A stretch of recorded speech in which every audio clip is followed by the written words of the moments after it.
بسم اللہ الرحمن الرحیم۔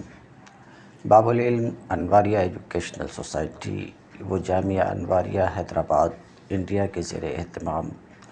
اللہ تعالیٰ کے فضل و کرم سے نور الانوار کا درس قسط وار جاری ہے۔ آج کا درس شروع ہوتا ہے باب الاجماع۔ باب الاجماع کے تحت صاحب نامی شارح حسامی عبدالحق دہلوی نے نامی میں انتہائی شیریں، دلچسپ، مفید گفتگو فرمائی ہے۔ مناسب معلوم ہوتا ہے کہ ان کی گفتگو کو نقل کروں۔ گو گزشتہ درس میں اجماع کے بارے میں قدرے گفتگو کر چکا ہوں، تاہم نامی سے کچھ اقتباس پیش خدمت ہے، سماعت کی گزارش کی جاتی ہے۔ صاحب نامی کہتے ہیں وَلَهُ فِي اللُّغَةِ مَعْنِیَانِ۔ اجماع کے لغت میں دو معنی ہیں۔ احدہما العزم علی الشیء۔ دو معنی میں سے ایک تو العزم علی الشیء، کسی شے کا پختہ ارادہ کرنا۔ تو اجماع کا لغوی معنی کیا ہے؟ کسی شے کا پختہ ارادہ کرنا۔ جیسے کہ بولا جاتا ہے اجمع فلان علی کذا، یہ اس وقت بولا جاتا ہے جب کہ کسی کام کا پختہ ارادہ کر لے۔ اللہ رب العزت کا فرمان ہے فَأَجْمِعُوا أَمْرَكُمْ، اعزموا، پختہ ارادہ کرو۔ اور دوسرا معنی اجماع کا لغت میں اتفاق ہے، کسی چیز پر متفق ہونا۔ یہ تو اجماع کے لغوی معنی رہے، کسی شے کا پختہ ارادہ کرنا، کسی بات پر متفق ہونا، کسی کام پر متفق ہونا۔ اصطلاح میں اجماع کسے کہتے ہیں تو صاحب نامی فرماتے ہیں اتفاق خاص، لغت میں تو مطلقاً اتفاق کا نام ہے، مگر اصطلاح اصولیین میں لغت میں تو مطلقاً اتفاق کا نام اجماع ہے، لیکن اصطلاح میں مخصوص اتفاق، خاص اتفاق کا نام اجماع ہے۔ اور وہ خاص اتفاق کیا ہے؟ هو اتفاق جمیع المجتہدین الصالحین من امت محمد صلی اللہ علیہ وسلم فی عصر علی واقعۃ۔ اتفاق خاص وہ یہ ہے محمد صلی اللہ علیہ وسلم کی امت میں سے نیکوکار، تمام نیکوکار مجتہدین کا کسی بھی زمانے میں کسی واقعہ پر متفق ہونا، یہی اجماع کا اصطلاحی معنی ہے۔ تو اصطلاح میں اجماع کسے کہتے ہیں؟ اتفاق جمیع المجتہدین الصالحین من امت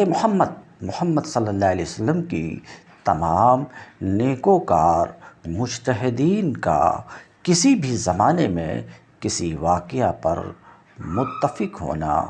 اصطلاح میں یہ اجماع ہے۔ ابھی جو اجماع کی تعریف کی گئی، اس تعریف میں جو قیود ہیں، ان قیود کے فائدے بھی سنتے چلیں۔ تو صاحب نامی کہتے ہیں کہ تعریف میں جو ہم نے کہا اتفاق و اجماع اتفاق کا نام ہے، تو واضح رہے کہ صاحب نامی کہتے ہیں واضح رہے کہ ہمارا قول الاتفاق یہ اقوال،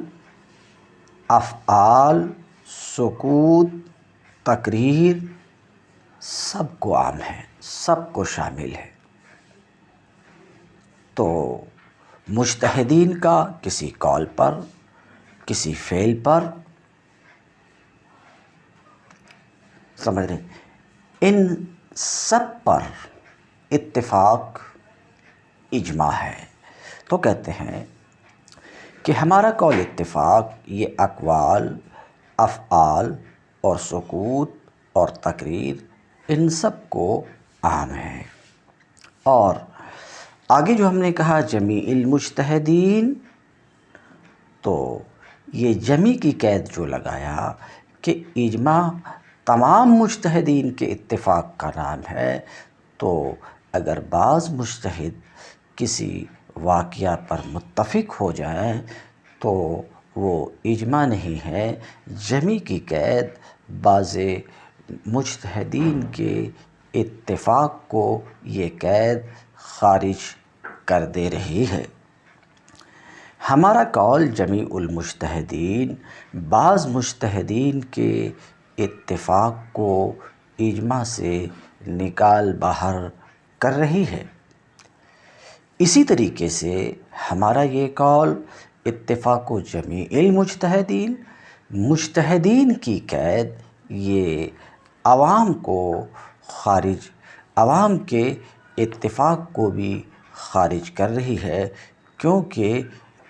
ہم نے اجماع کس کو کہا؟ مجتہدین کے اتفاق کو کسی واقعہ پر، تو عوام کا کہ اتفاق کو بھی مجتہدین کی قید خارج کر دے رہی ہے، خارج کر دے رہی ہے، یعنی عوام کا اتفاق اجماع نہیں ہے۔ تو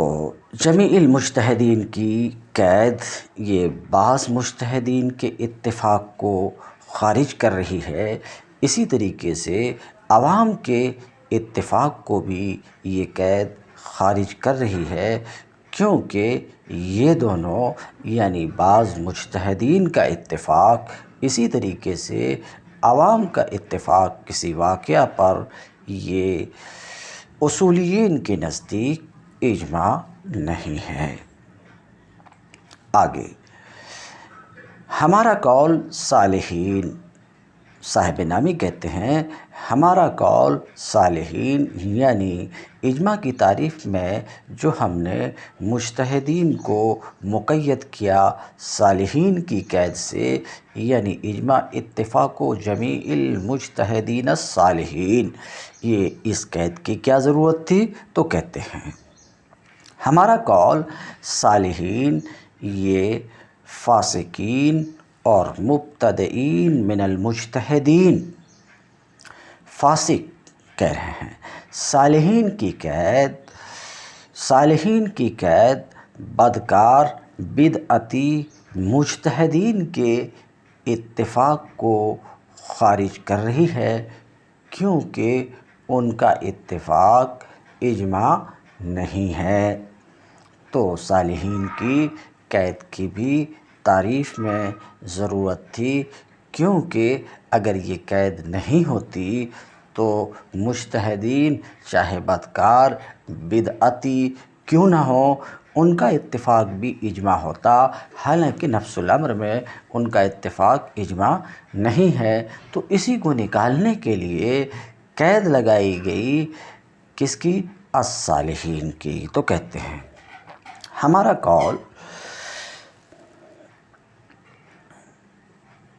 الصالحین یہ فاسقین اور مبتدئین من المجتہدین، فاسق بدعتی مجتہد کے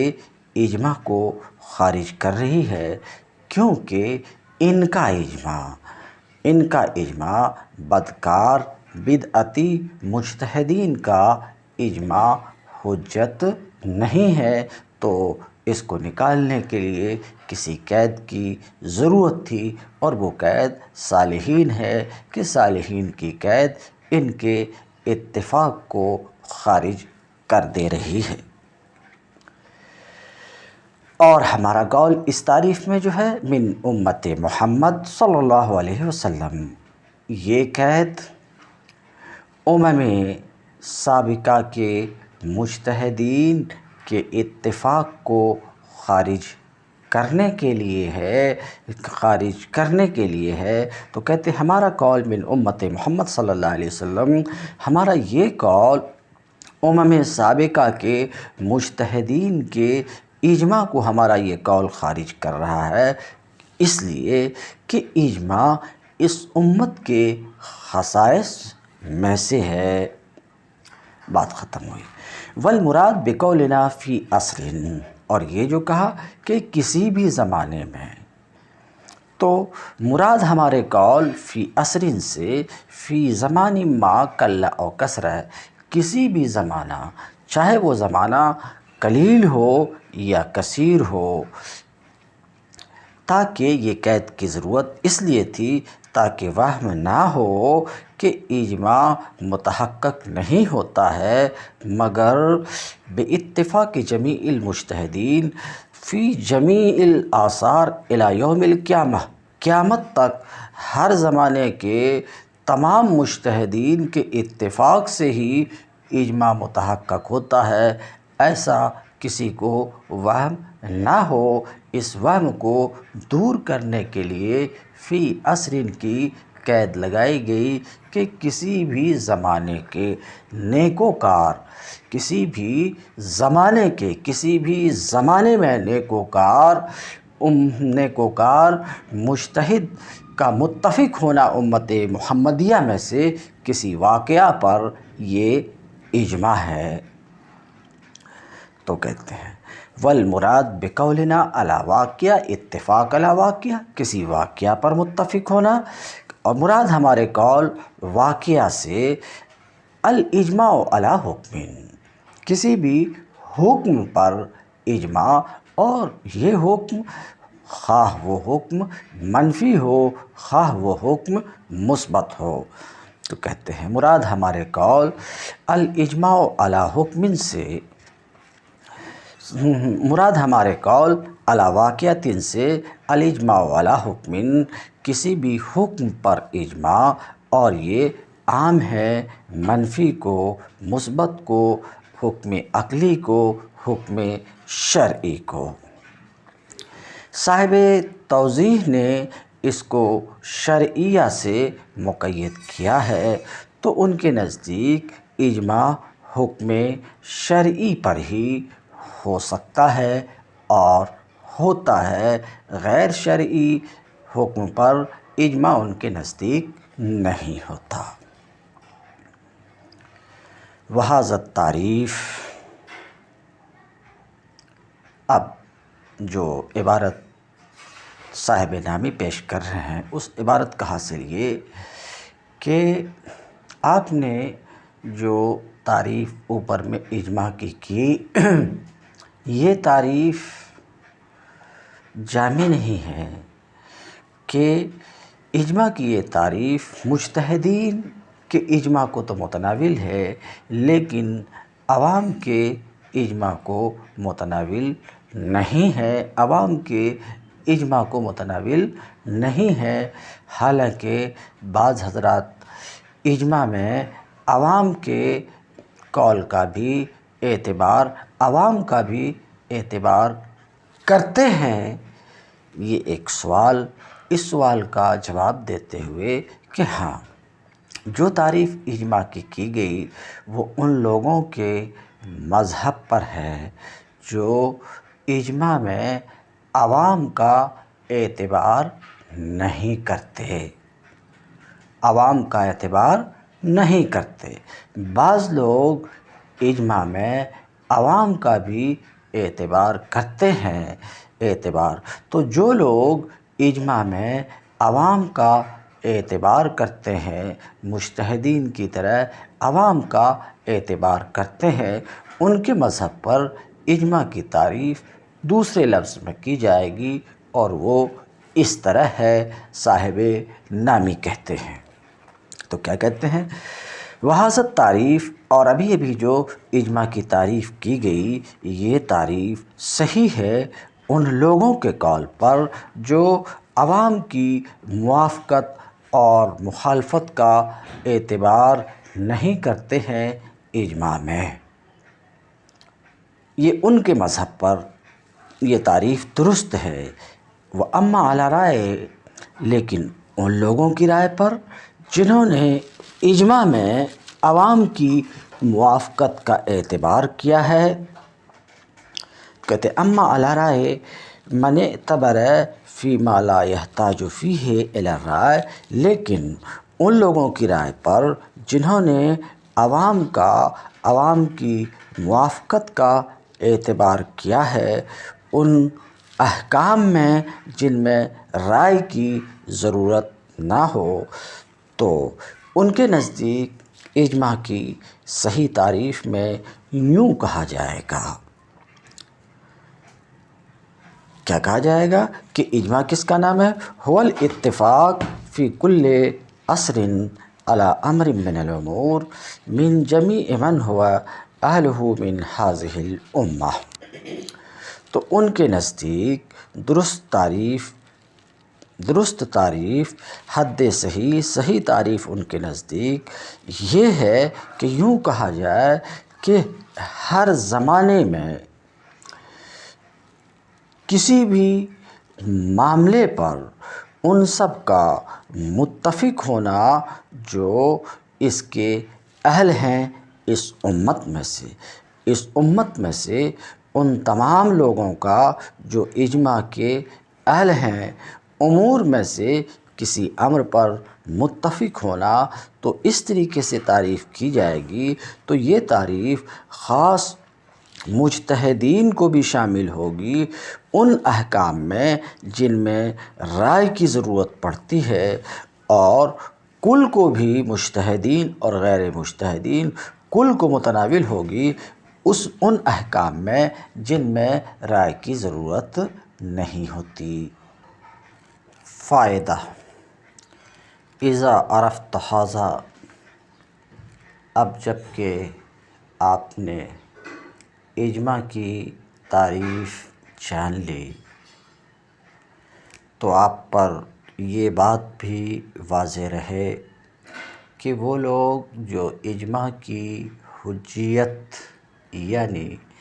اجماع کے حجت ہونے کے قائل ہیں ان کے لیے ضروری ہے اجماع کے ثبوت میں نظر اور اجماع کے تحقق میں نظر اور اس کے نقل میں نظر اور اس کی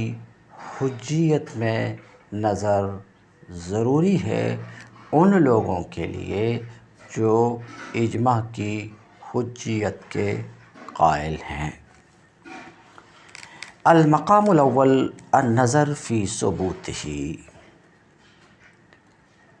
پہلا مقام تو نظر کرنا ہے اجماع کے ثبوت میں، یعنی نظر کرنا اس بات میں کہ اجماع فی نفس ہی ثابت ہے۔ اس نظر کی کیوں ضرورت ہے؟ ابھی آپ کو یہ بات معلوم ہوگی کہ اہل قبلہ میں سے ایک گروہ شیعہ بھی ہے، تو بعض شیعہ اور نظام معتزلی اس بات کے قائل ہیں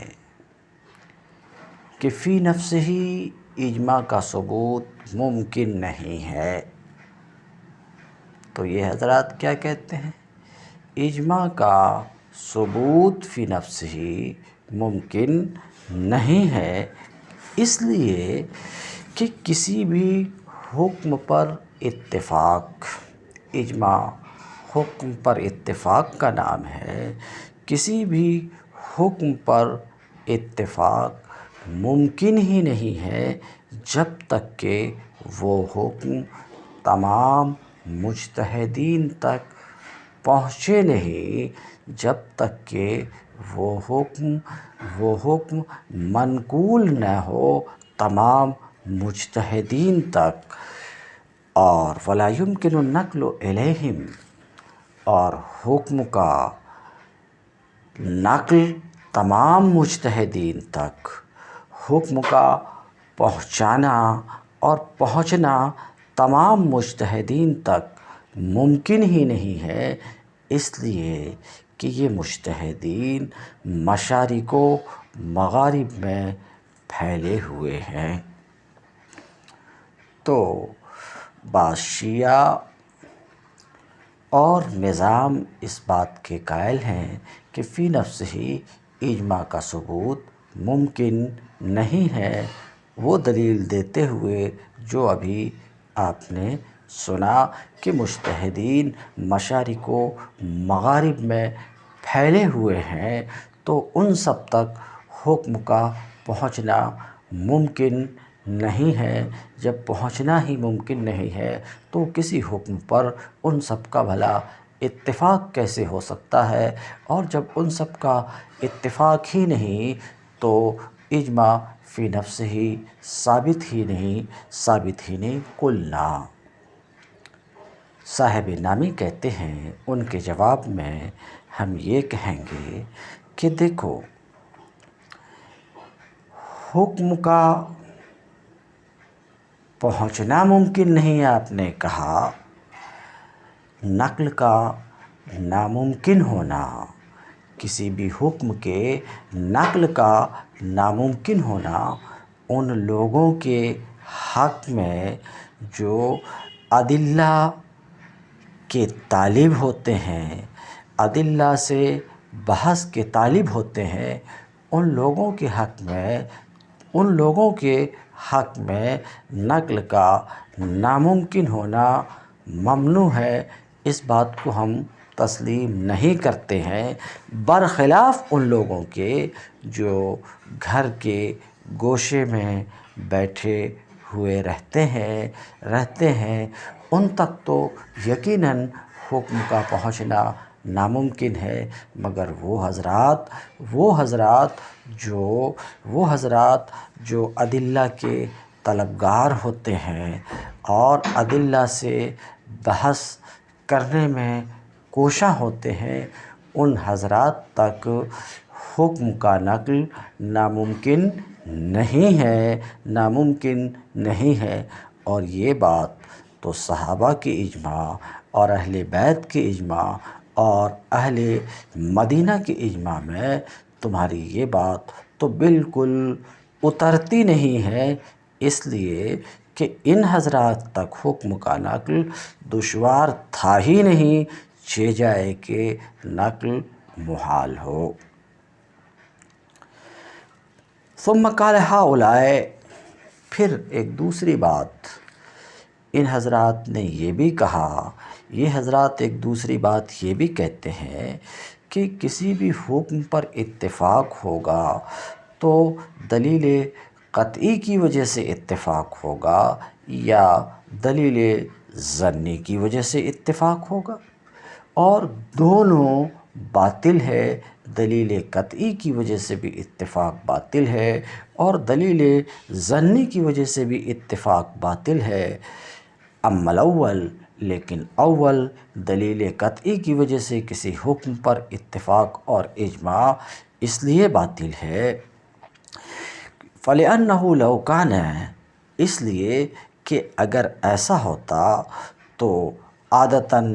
یقینی طور پر وہ حکم ان تک منقول ہوتا، اگر یقیناً وہ دلیل قطعی ہوتی تو یہ دلیل منقول ہوتی یقینی طور پر ان سب کی طرف، اور جب منقول نہیں ہوئی تو اس سے معلوم ہوا کہ لم یوجد، دلیل قاطع موجود نہیں ہے، اس لیے کہ اگر دلیل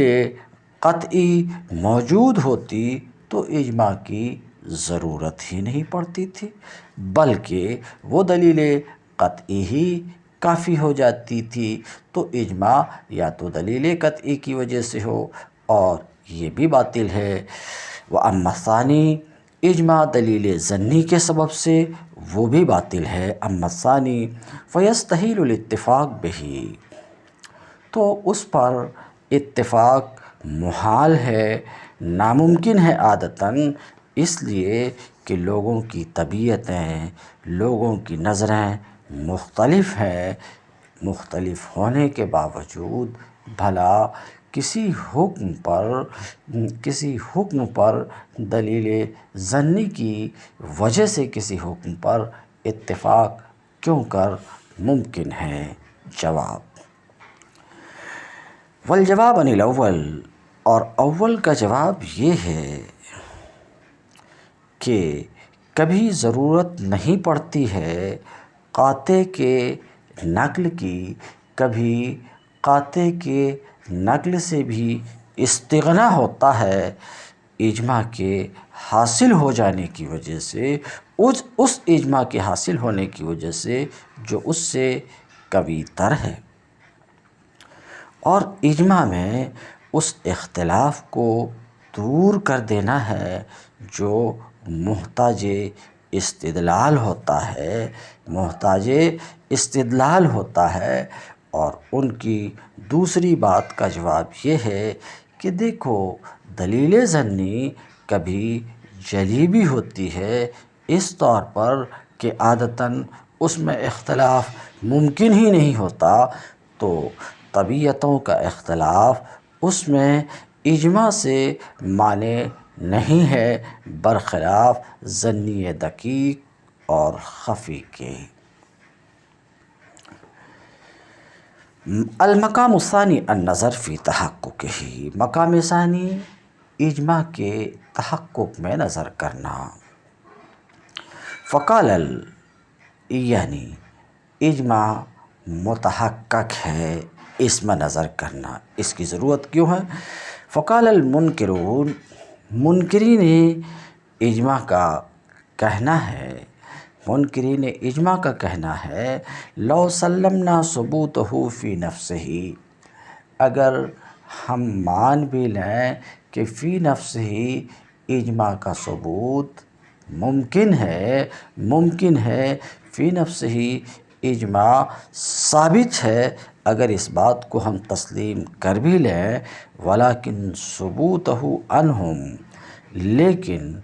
اجماع کا ثبوت ان مجتہدین سے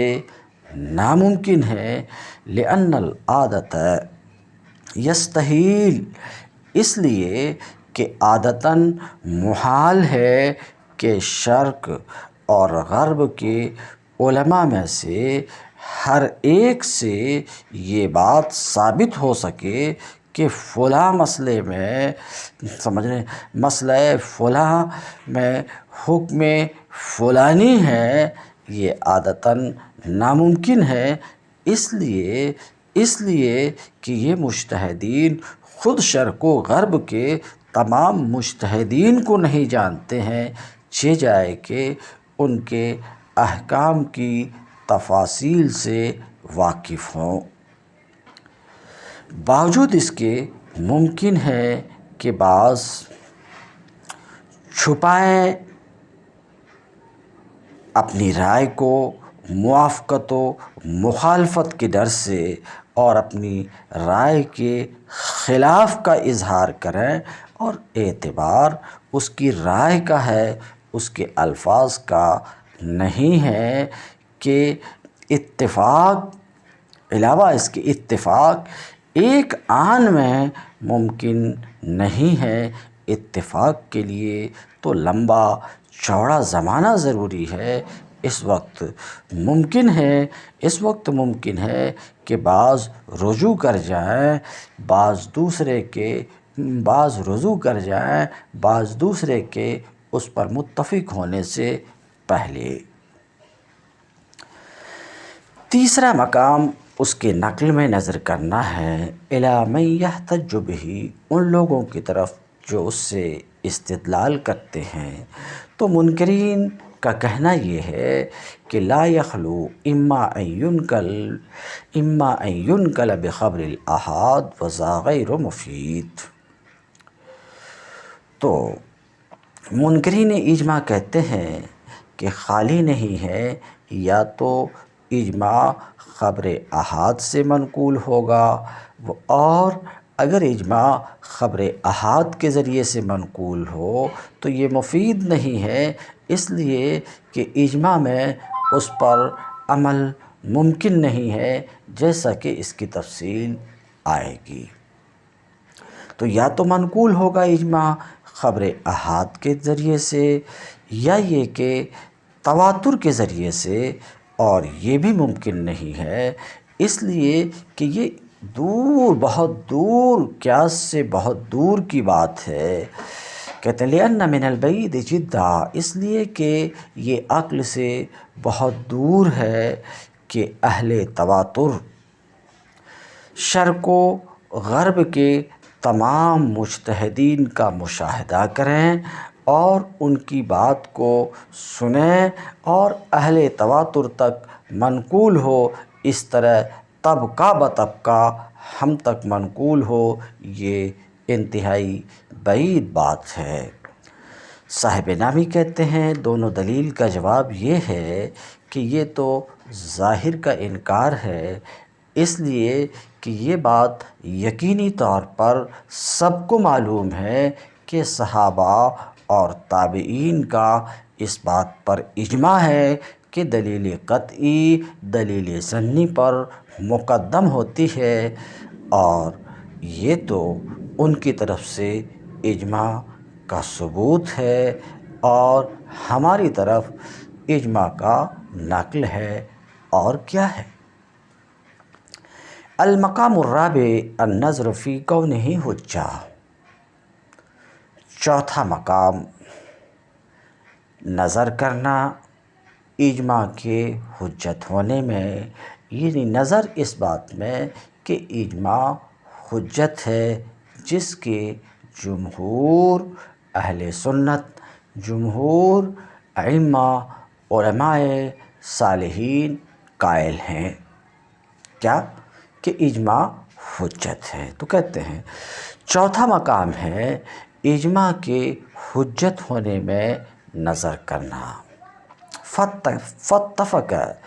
جمہور المسلمین علی حجیتہ، تو صاحب نامی کہتے ہیں تمام مسلمانوں کا اجماع ہے، اتفاق ہے اس بات پر کہ اجماع حجت ہے، اجماع شرعی دلیل ہے۔ ہاں، اس میں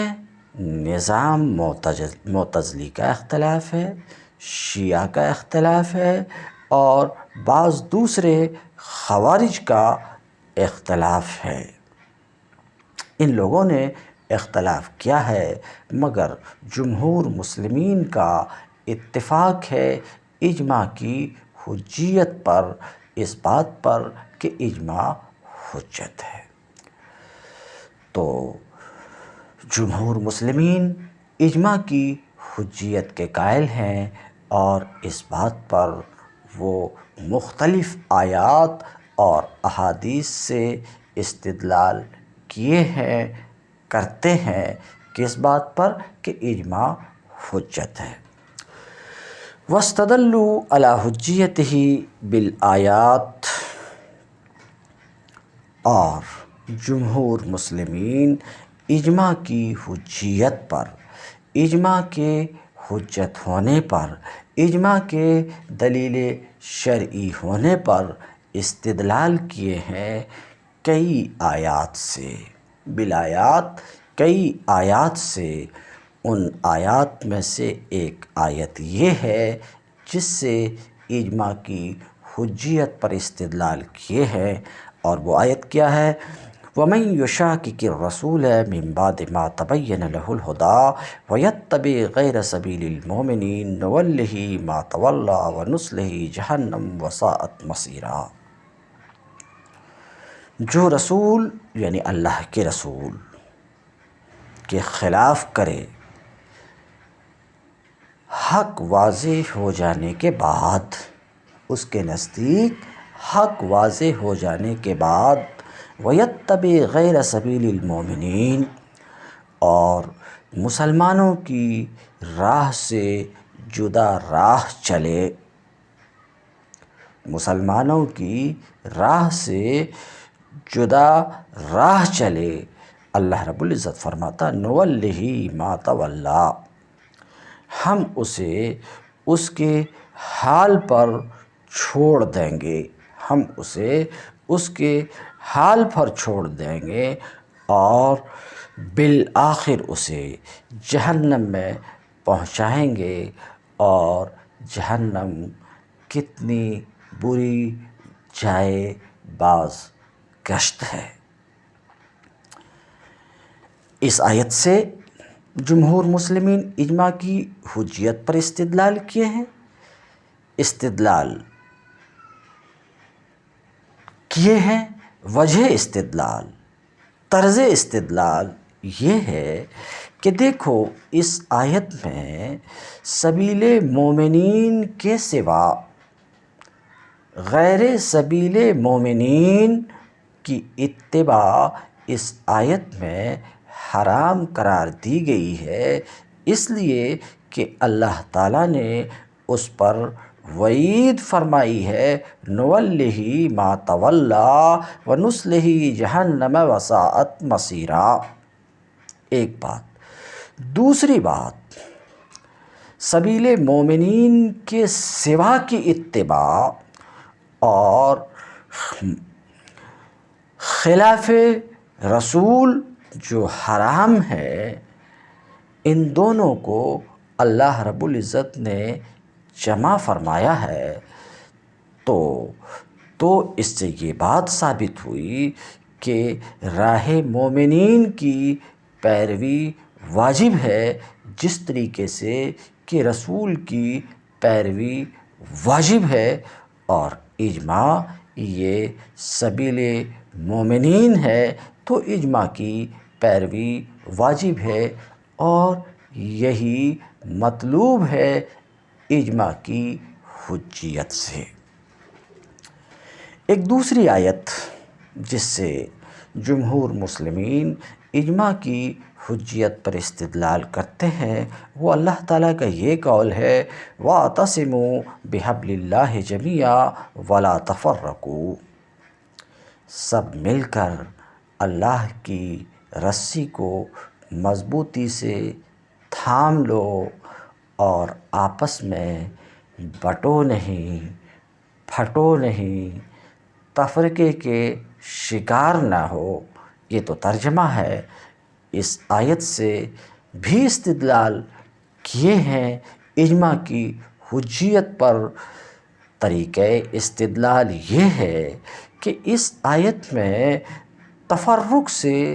منع کیا گیا ہے وَلَا تَفَرَّقُوا، اور خلاف اجماع تفرق ہے، تو تفرق منہی ان ہے، تفرق سے نہیں ہے، اور اس کی ضد اجماع ہے۔ اس کی ضد کیا ہے؟ تفرق کی ضد کیا ہے؟ اجماع ہے۔ تو اس آیت سے بھی اجماع کی درستگی اور صحت کا ثبوت ہوتا ہے۔ وَمِنْهَا، اور وہ آیات جن سے جمہور مسلمین اجماع کی حجیت پر استدلال کیے ہیں، ان آیات میں سے ایک آیت یہ بھی ہے فَإِن تَنَازَعْتُمْ فِي شَيْءٍ فَرُدُّوهُ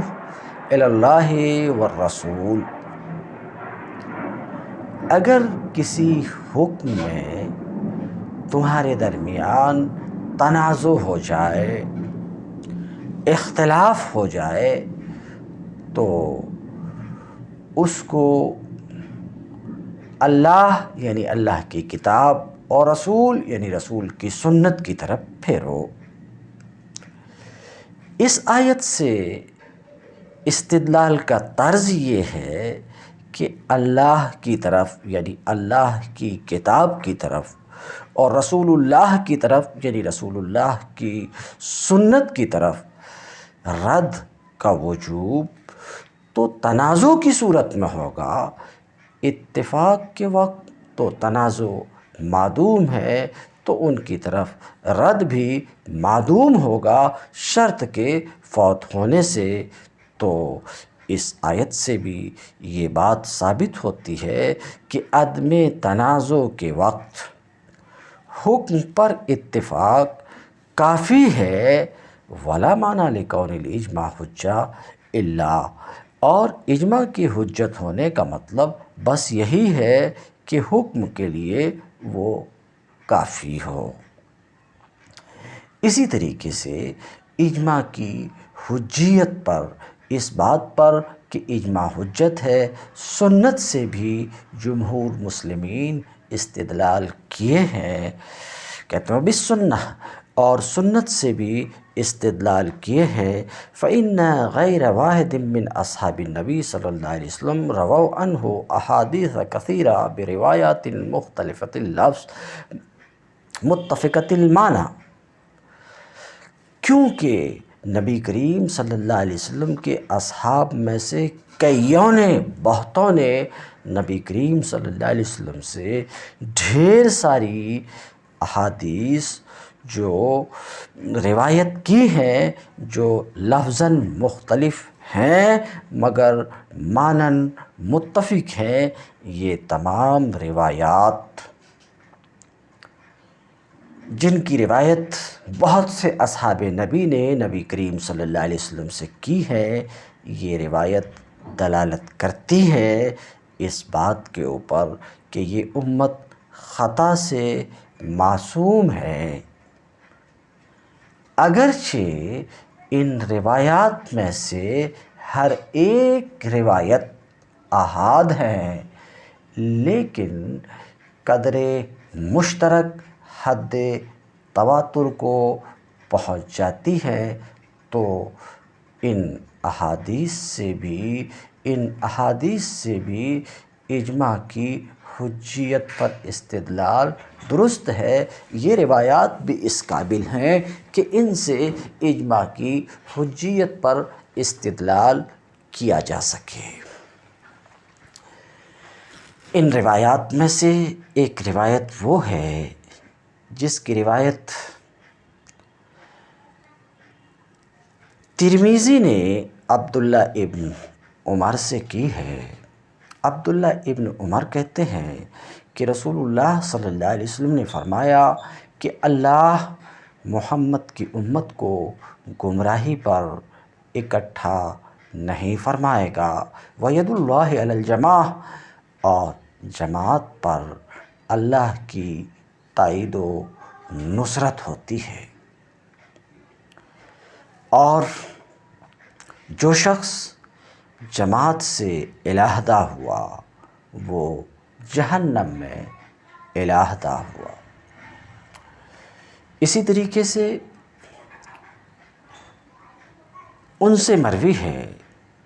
مروی ہے، انہوں نے کہا کہ رسول اللہ صلی اللہ علیہ وسلم نے فرمایا اتبعوا السواد الاعظم، سواد اعظم کی پیروی کرو، بڑی جماعت کی پیروی کرو، کیونکہ جو شخص بڑی جماعت سے علیحدہ ہوا وہ جہنم میں علیحدہ ہوا۔ اس کی روایت ترمذی نے بھی کی ہے، ابن ماجہ نے بھی کی ہے، ابن ماجہ نے بھی کی ہے انس رضی اللہ تعالی عنہ سے، اور معاذ بن جبل رضی اللہ تعالی عنہ سے مروی ہے، انہوں نے کہا کہ رسول اللہ صلی اللہ علیہ وسلم نے فرمایا ان الشیطان ذیب الانسان، شیطان انسان کا بھیڑیا ہے، کذیب الغنم یاخذ الشاذۃ والقاصیۃ والناہیہ، شیطان انسان کا بھیڑیا ہے جیسے بکریوں کا بھیڑیا کنارے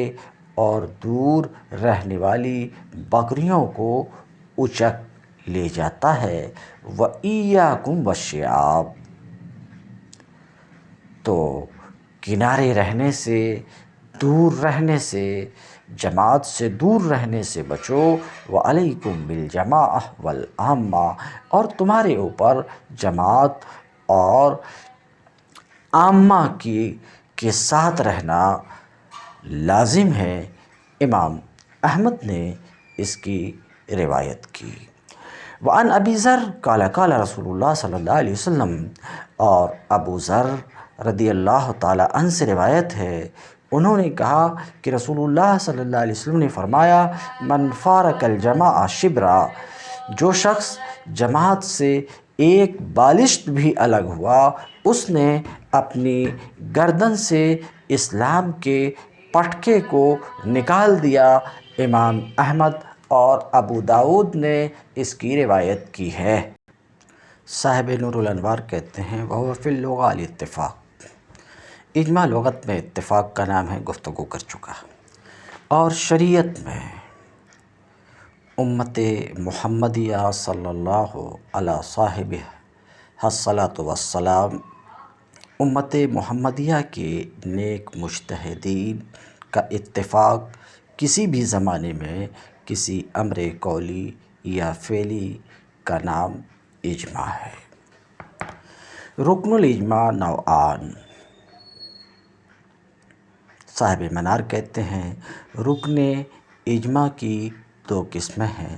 رکن ما یقوم بہ الشیء، رکن اجماع ما یقوم بہ الاجماع کی دو قسمیں ہیں۔ نمبر ایک، عزیمت یعنی اصل، وہو التکلم منہم، اور وہ یعنی عزیمت تذکیر ضمیر، خبر کی تذکیر، خبر یعنی تکلم کی تذکیر کی وجہ سے ہے۔ تو دو قسمیں ہیں، ایک تو عزیمت ہے، اور عزیمت مجتہدین صالحین کا اپنی زبان سے ایسی بات بولنا جو کل کے اتفاق کو، کسی حکم پر کل کے اتفاق کو ثابت کرے، یعنی حکم پر کل کے اتفاق کو ثابت کرے۔ اس تفسیر میں سے افادہ کیا، اشارہ کیا کہ الاتفاق پہ الف لام مضاف الیہ کے عوض میں ہے، یعنی کل کے اتفاق کو ثابت کرے کسی حکم پر۔ اس کی صورت یہ ہے کہ زبان سے کہیں، کیا کہیں؟ ہم اس بات پر متفق ہیں، زبان سے کہیں۔ اگر وہ چیز باب قول میں سے ہے، یا تمام مجتہدین فعل کو شروع کر دیں، تمام مجتہدین فعل کو شروع کر دیں، جیسے تمام صحابہ کا اجماع حضرت ابوبکر صدیق کی خلافت پر، کیونکہ صحابہ ان کے ہاتھوں پر بیعت کیے اور زبان سے بھی اقرار کیے۔ ان کان من بابہ، اگر باب فعل میں سے ہو، اگر وہ چیز باب فعل میں سے ہو، جیسے کہ تمام مجتہدین نے مزاربت اور مزارعہ اور شرکت کو شروع کیا، سمجھ رہے ہیں؟ مزاربہ عقد و شرکہ فی الربح بمال من جانب و عمل من جانب، والمزارعہ عقد علی الزرع ببعض الخارج، والشرکہ عبارۃ عن عقد بین المتشارکین فی الاصل والربح۔ تو یہ تمام مجتہدین کی طرف سے اجماع ہے اس کی مشروعیت پر۔ تو دو قسمیں ہیں، ایک عزیمت، رکن اجماع کی دو قسمیں، ایک عزیمت اور دوسری قسم رخصت ہے۔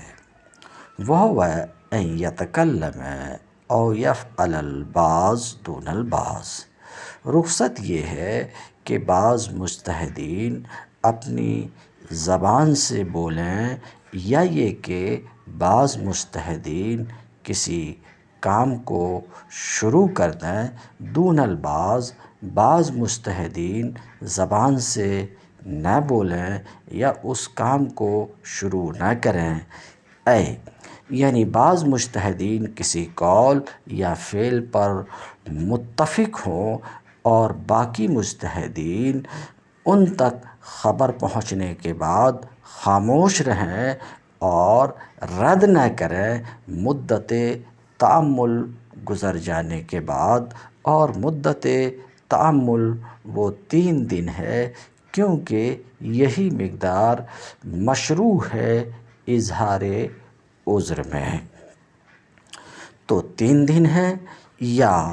مجلس علم ہے۔ وَيُسَمَّى هَذَا اجماعًا سکوتیًا، اور اس کا نام اجماع سکوتی رکھا جاتا ہے۔ اس کو اجماع سکوتی کہا جاتا ہے کیونکہ باقی مجتہدین کا یہ سکوت ہمارے نزدیک اتفاق کی دلیل ہے، اس لیے کہ منکر سے نہ روکنا اور منکر پر خاموش رہنا قدرت کے باوجود عادل شخص سے ممکن نہیں ہے، اس لیے کہ یہ تو فسق ہے، تو یہ اجماع ضروری ہے ان کی فسق کی طرف نسبت سے ان کو بچانے کے لیے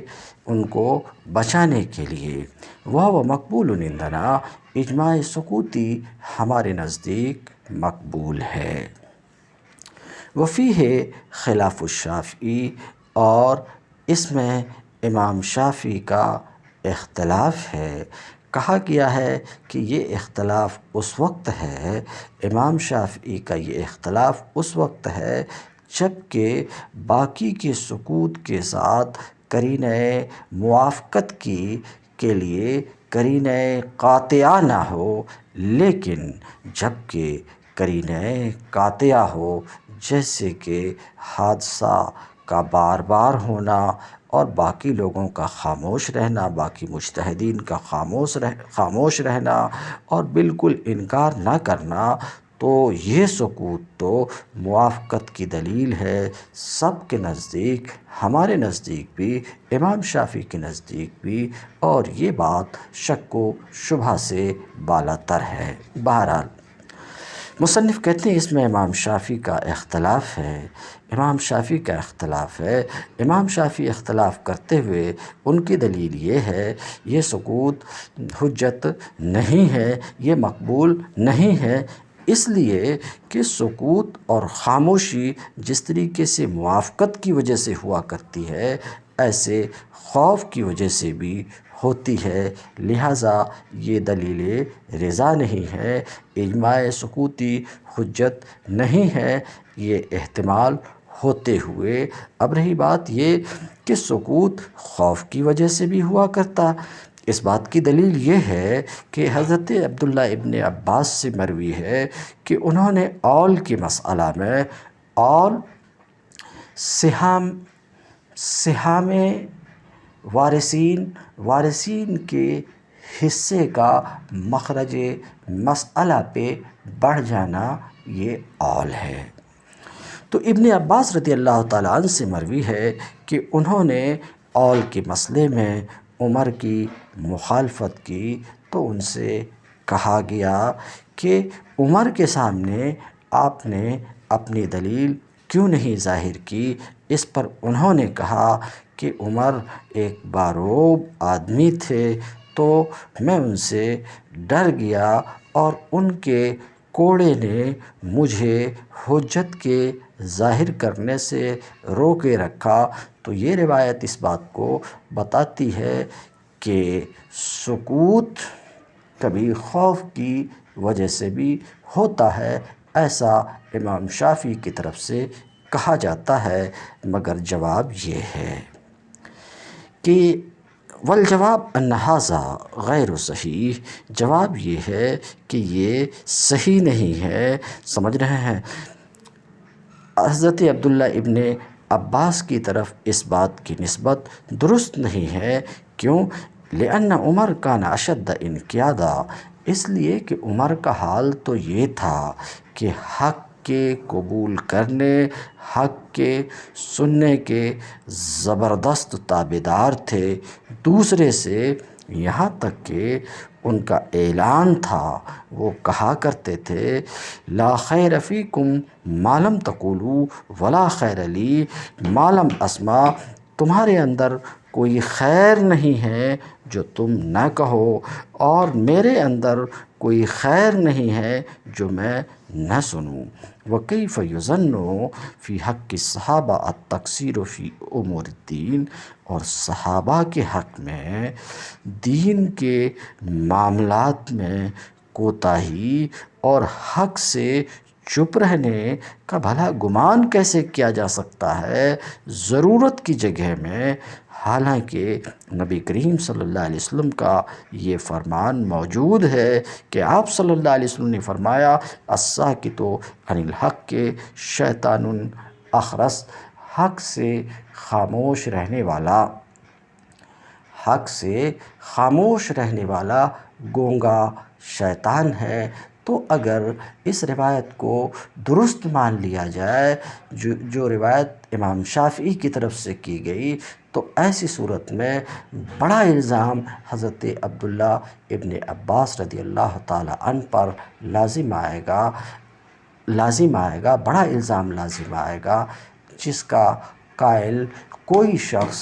نہیں ہو سکتا۔ لہٰذا ہم یہ کہیں گے کہ یہ انتساب درست نہیں ہے۔ وَأَهْلُ الْإِجْمَاعِ مَنْ كَانَ مُجْتَهِدًا صَالِحًا إِلَّا فِي مَا يَسْتَغْنِي فِيهِ عَنِ الْاجْتِهَادِ وَلَيْسَ فِيهِ هَوَى وَلَا فِسْقٌ، صفت لِقَوْلِهِ مُجْتَهِدًا كَأَنَّهُ قَالَ اہل الاجماع من کان مجتہدا صالحا الا فیما یستغنی عن الرائے فانہ لا یشترط فیہ اہل الاجتہاد بل لا بد فیہ من اتفاق الکل من الخواص والعوام حتی لو خالف واحد منہم لم یکن اجماعا کنقل القرآن وعداد الرکعات ومقادیر الزکوٰۃ واستقراض الخبز والاستحمام۔ وقال ابو بکر الباقلانی ان الاجتہاد لیس بشرط فی المسائل الاجتہادیہ ایضا، ویکفی قول العوام فی انعقاد الاجماع، والجواب انہم کالانعام وعلیہم ان یقلدوا المجتہدین ولا یعتبر خلافہم فیما یجب علیہم من التقلید، وکونہ من الصحابہ او من الاتراء لا یشترط، یعنی قال بعضهم لا اجماع الا للصحابہ لان النبی علیہ السلام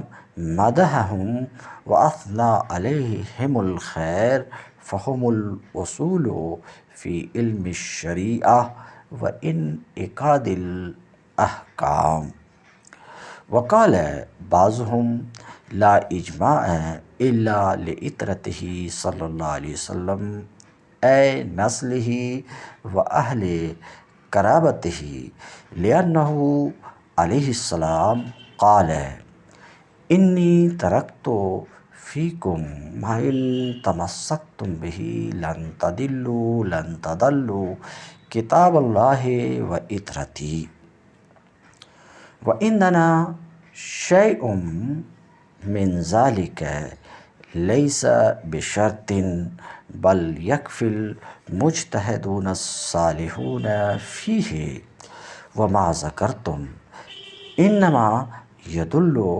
علی فضلہم لا ان اجماعہم حجہ دون غیرہم۔ وکذا اہل المدینہ وانقراض العصر ای کذالک لا یشترط کون اہل الاجماع اہل المدینہ او انقراض عصرہم۔ قال مالک رحمۃ اللہ علیہ یشترط فیہ